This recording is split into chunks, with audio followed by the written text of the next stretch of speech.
feedback is on communication, which is the verbal and non-verbal communication. So projection, voice can be heard, no issue. Pitch is varied, pace is comfortable. He doesn't need to wait for 10 seconds for response because learners are quick to response. Pronunciation is fine. No overuse of fillers. Throughout is fine. It's only a small pockets whereby you are like, okay. When you try to solicit feedback to say any question, okay. Only that short segment. So overall, no issue. In terms of body stance, stance comfortably. Yes, appropriate gesture. You gesture within this shoulder and hip, so it's okay. Facial expressions, natural, no issue. Eye contact. This is the part where I find that I notice the contact is more towards the observers than with the learners.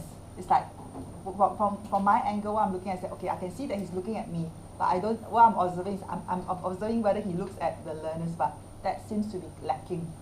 Okay. So in terms of managed nervousness, two things. One is that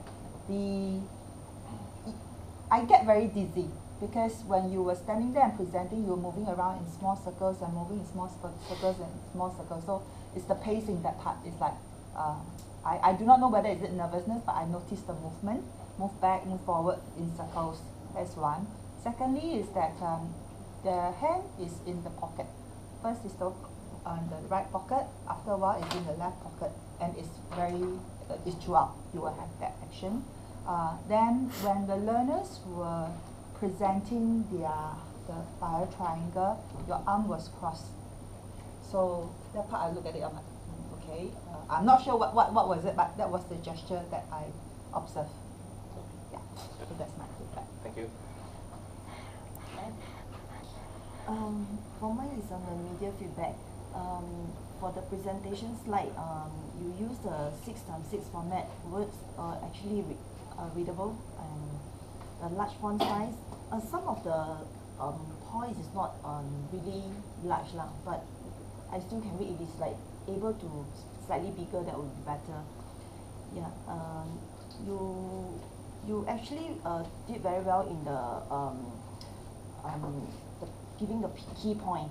Yeah, not by reading the screen. Yeah, that's very good. Image, which is the triangle on the fire one, which is leave a very good impression. So yeah. No other distracting effects lah. I found that, and you are not turning back. Keep on looking at the slides because you're actually quite familiar with what you are actually presenting. So I think it's very good. Yeah. As for the slide, as for the flip chart. You didn't actually write something, but it's actually for some picture for them to do presentation. I think that is good as well. That's for my comments. Good. Thank you. Okay, on the facilitation portion, good job on the time management. So you are the one who finished everything within 15 minutes. And I thought you did quite very well in terms of having an opening activity when they did the fire triangle stuff, and they had interaction cross-checking. Even I remember what's FOH and CSS. Responding to questions, you did ask about how fire accident happened and are there any feedbacks and stuff like that. Generally quite okay on the facilitation question. Thank you. Okay. I was a bit worried about you because you did not give me a delivery plan. So Already I have I never attached my portfolio. Right. It's kind of a number of you have not given me your lesson plan. So please show it to me. Then you, at least before your second facilitation next Saturday, yeah, so that I know that you're on the right track. Good use of visuals. Could increase some of the font size. You got a lot of space. You can increase it a little. Contrary to what I saw, I thought you were reading at the beginning with the slides, which you need not because you're a subject matter expert. So don't read there.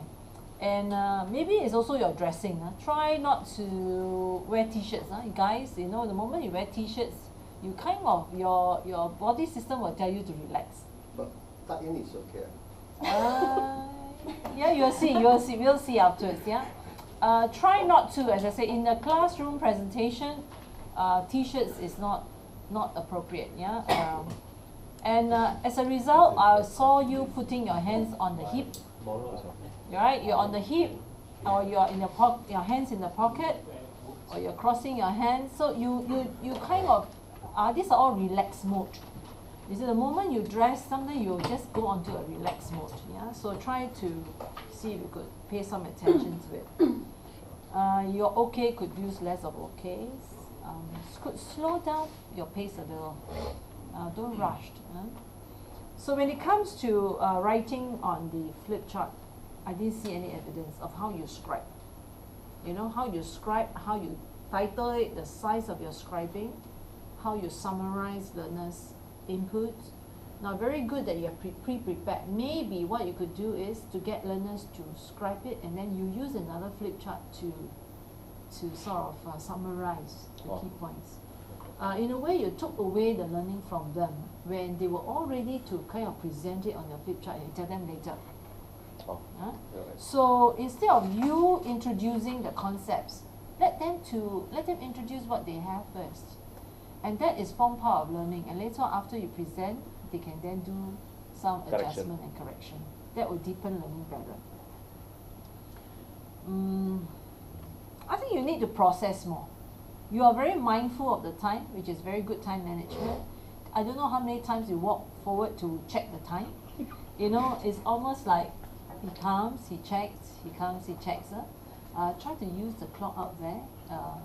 The clock is there, so you can, you know, when you pace, you could just take a look without making it too obvious. You'll probably see in your video that you walk back twice. I think it was almost three times. Three times. It was 3 times that he came back to check the time. Yeah, just pause more, slow down a little. Do process more the activity, and then you'll be all right. Okay? Thank you.